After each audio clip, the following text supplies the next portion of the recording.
Funwalk kuyog si lolo ug lola sa lungsod ng Kidapawan. Dinagsa ng mga senior citizens. Mrs. ni Representative Miguel, hahamunin si Governor Tamayo Jr. sa pagkagobernador sa lalawigan ng South Cotabato. At 7 sasakyan, binigay ni Mayor Lechoncito sa 7 barangay sa lungsod ng Tacurong. Yan ang ulo ng mga balita sa Soxurgen Headliner.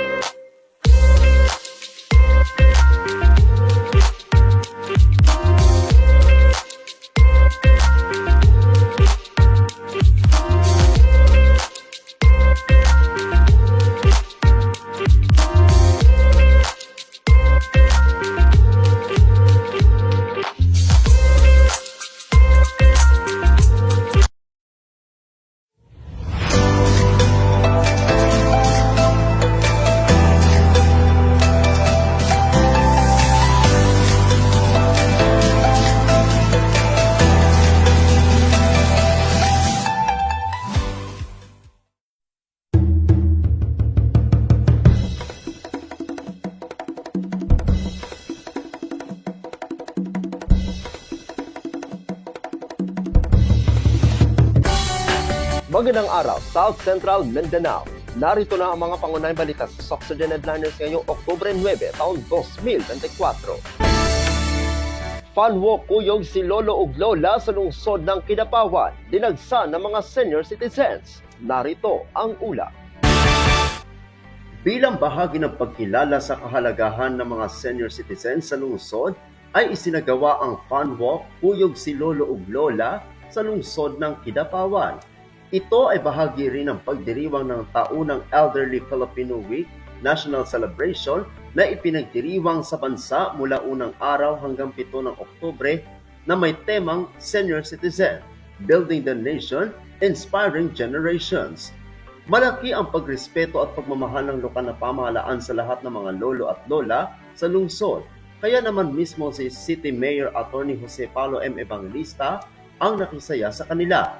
Sinimulan nila ang araw sa isang Zumba dance, kasama mismo ang Team Pogi na pinangunahan ng alkalde, kasama si City Councilors Judge Boboy Palmones, na siya ring representante ng mga senior citizens, gayon din sina Jason Roy Sibo, Galen Ray Lonzaga, former City Councilor Peter Salak at Barangay Poblacion Councilor Nelson Katamko, at iba pang mga barangay officials.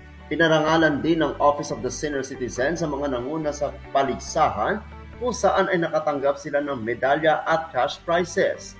Nagtapos ang programa sa simpleng agahan na inihanda ng mga kawani ng LGU Kidapawan para sa kanila at nabigyan sila ng pagkakataong makisalamuha at makipagkwentuhan sa iba pang nakilaho.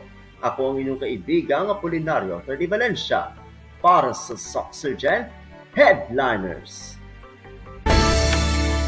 Mrs. ni Representative Miguel, hahamunin si Governor Tamayo Jr. sa pagkagobernador sa lalawigan ng South Cotabato.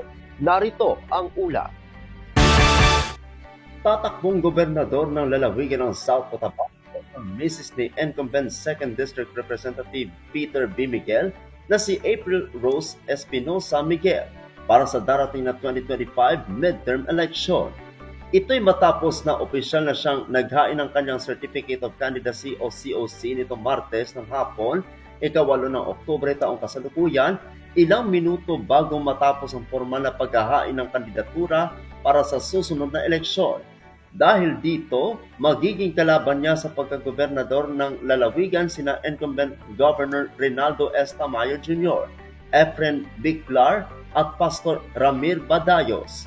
Samantala, ang mister nitong si Representative Miguel ay muling tatakbo sa pagkakongresista ng ika-2 distrito kung saan makakalaban niya si dating Representative Ferdinand Hernandez, ang kandidato ng Partido Federal ng Pilipinas o PFP na pinamumunuan ni Governor Tamayo. Ako ang inyong kaibigang Apolinario Ferdi Valencia para sa Soxurgen Headliners. Para sa uling balita, 7 sasakyan binigay ni Mayor Lechoncito sa 7 barangay sa lungsod ng Tacurong. Narito ang ulat. Ang pamahalaang lungsod ng Tacurong sa pamamagitan ng inisyatiba ni City Mayor Joseph George Elechoncito MDDPA ay nagbigay ng 4x4 Toyota Hilux vehicles sa 7 piling barangay noong Martes, ikapito ng Oktubre taong kasalukuyan sa City Cultural and Sports Center. Dumalo sa nasabing seremonya sinasangguni ang panglungsod members Honorable Harvey P. Legas, Honorable Carlos Segura at ang 70 barangay mula sa Calian, Kalandagan, New Isabela, New Lagao, Rahamuda, San Emanuel at San Pablo. Sa kanyang maikling mensahe, binigyang diin ni Mayor Lechoncito na ang pasilidad na ito ay makatutulong sa pagpapabuti ng mga serbisyo sa barangay na tinitiyak ang kaligtasan at kapakanan ng mga mamamayan. Ang proyektong ito na pinunduhan ng lokal ay naglalayong itaguyod at ibigay ang mga pangunahing pangangailangang pang-emerhensya at pagsagip ng mga barangay, lalo na sa mga oras ng medikal na emerhensya at iba pang kalamidad. Ako ang inyong kaibigang Apolinario Terdi Valencia para sa Socksurgeon Headliners.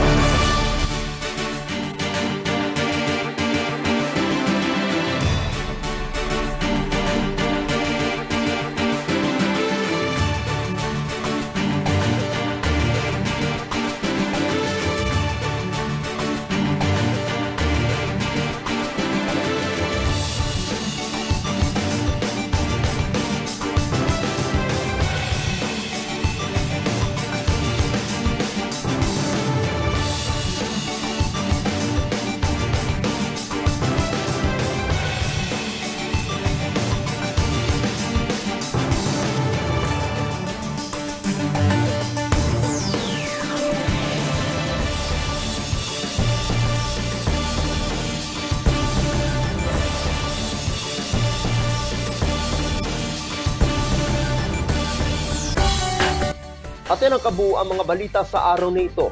Mga balitang kailangan ninyong malaman. Balitang walang kinakampihan. Balitang totoo. Balitang may dalang aral at inspirasyon. Ito ang Socksurgeon Headliners. Hanggang bukas, maraming salamat at magandang araw, kaibigan.